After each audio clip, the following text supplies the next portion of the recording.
సాయిత్రాలి భర్త శ్రీకాంత్ మనతో పాటు ఉన్నారు. చెప్తున్న టైంలోనే వాళ్ళ తమ్ముడు ఇంకెళ్ళి కారుతోటి గుద్దేసిండు. అమ్మాయి చెప్తున్నాడు ఆ తమ్ముడు నన్ను చంపుతట్టుండి జల్దీ రాసరికి నేను ఈ ఊర్లో ఉన్న మా అన్నకు ఫోన్ చేసిన. ఆల్రెడీ నేను ఇబ్రహీంపట్నం వచ్చిన కాబట్టి మా అన్నకు ఫోన్ చేసి నువ్వు వెళ్ళి జల్దీ అమ్మాయిని చంపుతారంట అనేసరికి మా అన్న పోయేసరికి అమ్మాయి లాస్ట్ శ్వాస మా అన్న చేతుల్ని మా అన్న వచ్చేసరికి శ్వాస ఆగిపోయింది.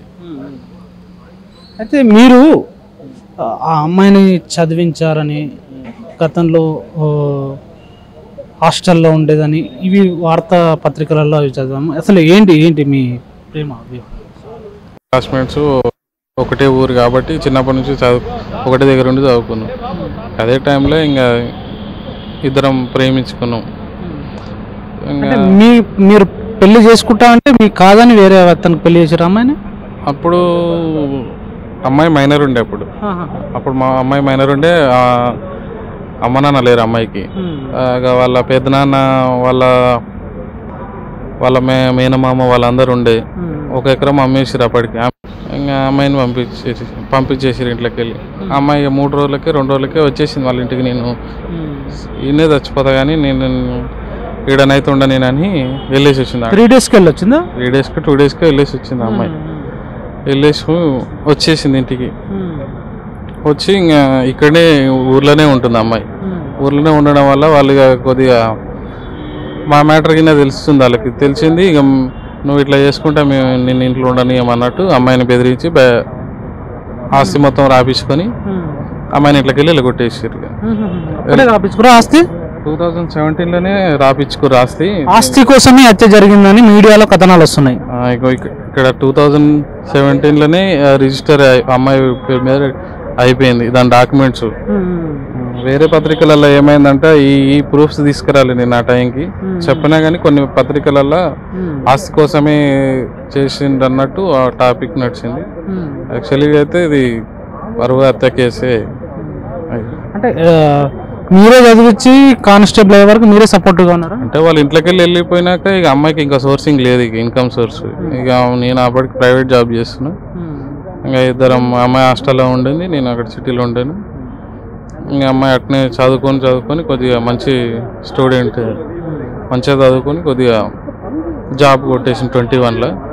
తర్వాత ఇక ఊరకాల మీద వాళ్ళు నిలబడ్డం, మంచిగానే సెటిల్ అయినాం.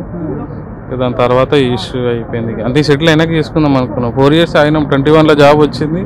ఇన్ని రోజులు ఆగి అన్ని ఒప్పిద్దాం అనుకున్నాం వాళ్ళకి, కానీ ఇంకా అది కాలేదు. ఇట్లా అయితే లేదని ఇక మేమే పెళ్లి చేసుకున్న తర్వాత పోలీసుల రక్షణ కావాలని మీరు పోలీస్ స్టేషన్కి వచ్చారు కదా, ఆ రోజు ఏం జరిగింది? వెళ్ళినాం మేము. ఇట్లా మాకు ఇలా తానా థ్రెట్ ఉంది, మాకు ఏదైనా చూడండి అంటే ఇక వాళ్ళని పిలిపించి మాట్లాడారు. వాళ్ళని పిలిపించి వాళ్ళకు వార్నింగ్ ఇచ్చారు, మాకు చెప్పారు మామూలుగా ఇట్లా కాదు అది ఎట్లా అని. వాళ్ళని పంపించేసారు, మమ్మల్ని పంపించేసారు. ఇంకా వాళ్ళ తమ్ముడు అదే రోజు పోలీస్ స్టేషన్లో బెదిరించిందంట. 10th మ్యారేజ్ అయింది, 11th ఇక వార్నింగ్ ఇచ్చిండు. పోలీస్ స్టేషన్లో ఇక్కడే ఇచ్చిండు, PS మెట్ల మీద. వాళ్ళందరూ బెదిరించి మిమ్మల్ని ఆడనే చంపుతాం, మిమ్మల్ని ఊర్లోకి రాని, ఊర్లోనే చంపేస్తాం అన్నట్టు మాట్లాడి ఇంకా వాడు అన్న ప్రకారం ఇంకా చేసిండు. అంటే మీకేమన్నా రక్షణ కావాలని మళ్ళీ పోలీసులను అడిగారా? ఇప్పుడు ఏసీపీని కలిసినట్టున్నారు కదా.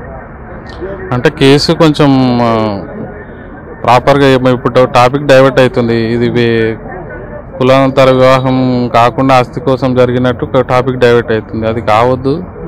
అందుకే డాక్యుమెంట్స్ కింద తెచ్చి సార్కి చూపించి మళ్ళీ నెక్స్ట్ టైం ప్రెస్ మీట్ పెడితే ఇవి ప్రూఫ్స్ చూపించి ఆ టాపిక్ కాకుండా అమ్మాయికి ఎందుకు చంపిండి అనేది కావాలి కదా. పరువు హత్య కేసే జరిగింది కాబట్టి అదే టాపిక్ మాట్లాడాలని మేము మామూలుగా అడిగినాం సార్కి. సిపి సార్కి లెటర్ పెట్టుకోవాలని మాట్లాడండి సార్. చూద్దాం. నాగమణికి ఆమెను చంపినందుకు సరైన న్యాయం దక్కడం అంటే ఏం కోరుకుంటున్నాం? అమ్మాయి వెనుక ఎవరెవరైతే బ్యాక్గ్రౌండ్ సపోర్ట్ చేసారో ఆ అబ్బాయికి, హత్య చేసిన అబ్బాయికి ఎవరెవరైతే సపోర్ట్ చేసారో స్టార్టింగ్ నుంచి వాళ్ళందరికీ శిక్ష పడాలి. వాళ్ళ పేర్లందరికీ రాసిన నేను సార్కి ఇంకో లెటర్ ఇచ్చినాం. అది నిన్న రాసిపోయినా, నిన్న పిటిషన్ ఇచ్చిన. ఆ సార్ దాంట్లో యాడ్ చేస్తా అన్నాడు వాళ్ళ పేర్లు. దాని ప్రకారం వాళ్ళందరికి శిక్ష పడాలి అంతే. నాకు ఆ అమ్మాయి తరపు నుంచి ఏం అవసరం లేదు. తనను హత్య చేసిన వారికి కఠినమైన శిక్ష వేయాలి అని చెప్పేసి, మరో ఇలాంటి దారుణం జరగకుండా చూసుకోవాలని చెప్పేసి శ్రీకాంత్ అంటున్నాడు.